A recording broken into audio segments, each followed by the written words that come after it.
Men who can secure the borders of their heart from the infiltration of spirits, so that they can serve the living God.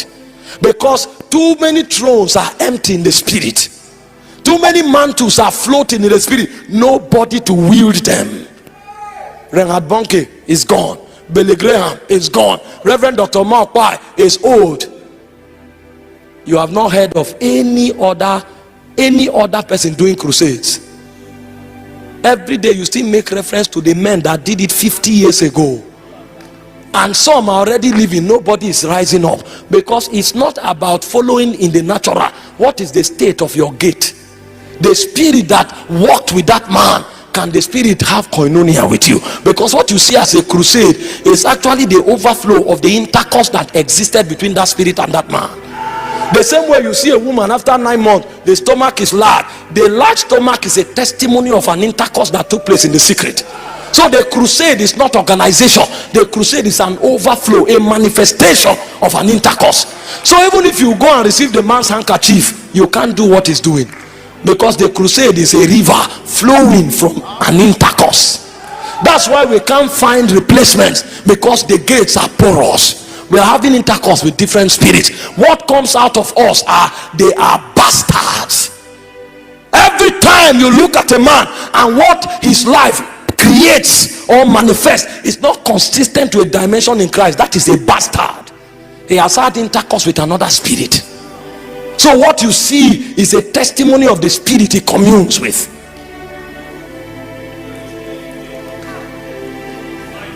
We carry suit and tie, but we can't represent God.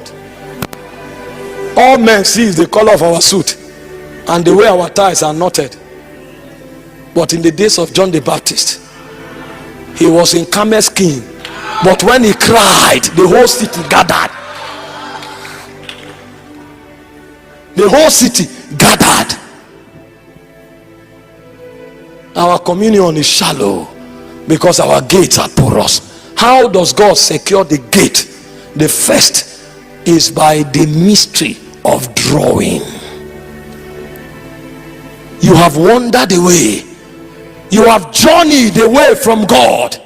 The way he brings you to drink of that eternal waters of his presence is to draw you.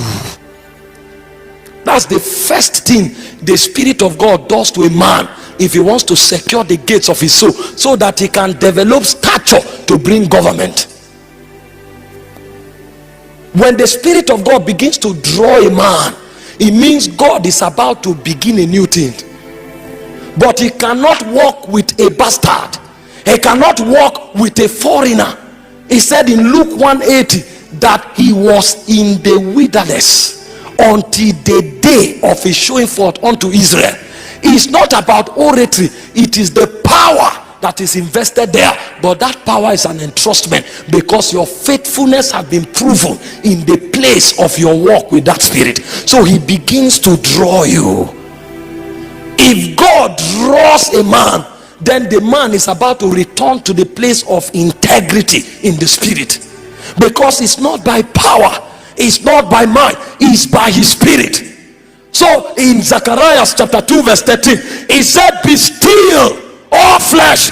The God of heaven is about to rise from his habitation. So he silences your flesh and he begins to draw you. You begin to hear again the echoes of eternity. And as you respond to those drawings, he brings you deeper. As he brings you deeper, what he's doing is that he's severing you from the world system.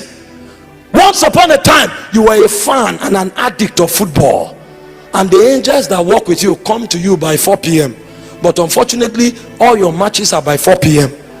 So you are in the middle, either to go the way of the wooing of this spirit of the world, or to go in the direction of God. When the influence of God becomes stronger, and even though there's a match by 4, but something is drawing you to the prayer meeting, it means an alignment pattern is beginning to be established.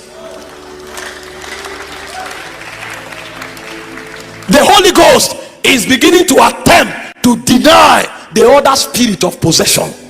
So he's beginning to draw you from his hand.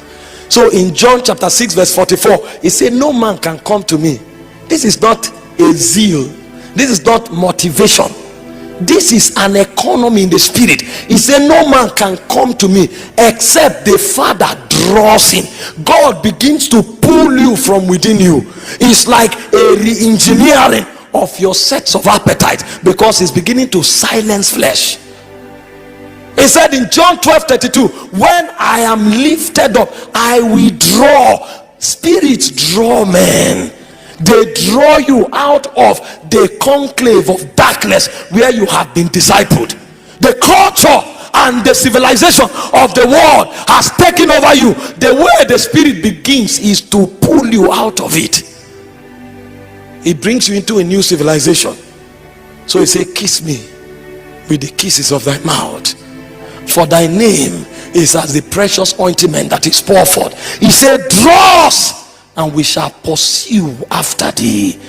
Where you are standing is what determines what you build. So what the spirit does is that it begins to woo you. The same seductive strategy the devil used to draw you, God brings his own dimension. And as he woos you, a point comes where you become alien to the world system. The same star lager beer that you drank and gave you pleasure, all of a sudden becomes a bitter herb. The same football that you watch and you sleep there, all of a sudden you lose the taste, because your taste bud are being re-engineered. As the spirit draws you into his energy, he begins to reconfigure you. The engineering of that spirit reconfigures your appetite. That's why it commands the flesh to be still, because the man is returning to koinonia.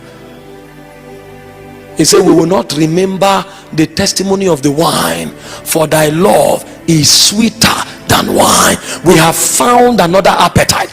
And as you begin to touch that river, what that river does is that it begins to mingle with your river, and resonance begins to take place. And after a while, only that spirit becomes your lust. As you wake up in the morning, he's your lust. As you wake up in the night, he's your lust. Then the spirit that once had you, when he shouts, you don't hear anymore. You have entered into another economy. And when this spirit secures you, what it does is that he gives you new laws. That's when you journey from drawing into consecration. The new laws he gives you are the keys that secure the gates of your heart. A believer may be drawn, but if he has no consecration, he is still porous. After a while, that energy will diminish. You see where Christianity is beyond sensation. You can come for a meeting and receive loud prophetic word and gyrate, and you will go nowhere, because these ones are the labors of the spirit. Some it may take 2 years, some it may take 10 years to be drawn, and some it may take a lifetime to establish a consecration. But blessed is the man that journeys into the gates of God by reason of his response to the drawing of the spirit, and is able to establish a consecration. When you talk about law, they say you are being legalist. That's because they don't know the way of the spirit. There's no strong man without laws, not one. When it secures you by wooing you, sometimes it tells you fast thrice every week. It will not tell you where it will end. The day you violate it, you open the gate. This is not a Bible study. This is life in the spirit. Sometimes it tells you for 1 year, give. Every time you get an amount of money, say give it.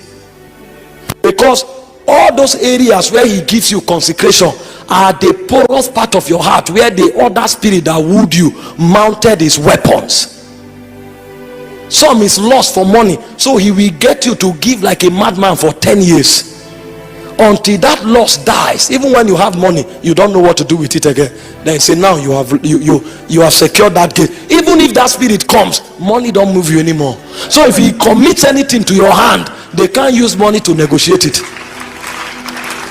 If he doesn't give you that consecration, even if he gives you the power to deliver Ghana, you will exchange it for bread and wine.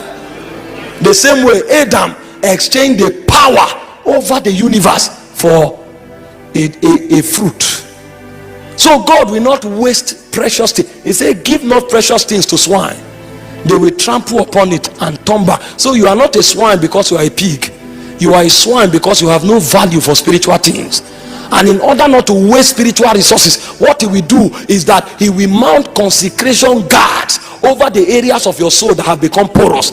Until you pass those tests, he cannot release the power to establish kingdom to your hand. So we don't establish apostolic government by impartation. We establish apostolic government by exposing people to process. Until men come to a point where they master their consecration, they will have no power to establish the government of God. This is where committers are given to men. This is where we enter into inheritance. And blessed is a man that travels with God beyond consecration and receives something from God. The man that journeys beyond the wooing of the spirit, that journeys beyond consecration and comes to a place where God can commit something to him and say, hold this for your generation. That's when you come into honor in the kingdom. You know, I started ministry from the faith assemblies, so we were taught excellence. If you have an outreach, you may not pray. You will spend the whole day, borrow all the money you can borrow, prepare the stage, arrange for the car that will bring the man of God. You are the man of God. Arrange for the car that will bring you, organize the whole protocol, and then you will do that till 3:45. Meeting is 4. You now rush home, shower, and then you appear on stage by 4:10. You didn't pray. You didn't even receive the counsel of God for the meeting. And when you come, you dress well, and then you talk slowly like a wise man. Meanwhile, everything you are saying is another message you are scoring from another man. And when you are done scoring the message, you act like the man and do certain things. And when you finish acting and dramatizing, you go home and you say it was a great meeting. The principalities laugh.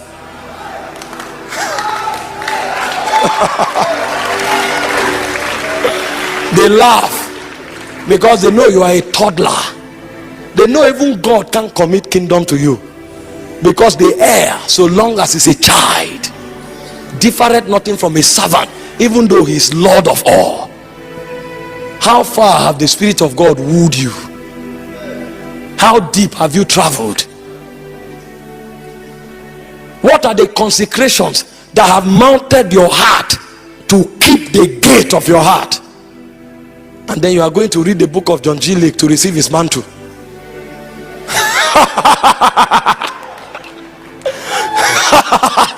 We deceive ourselves.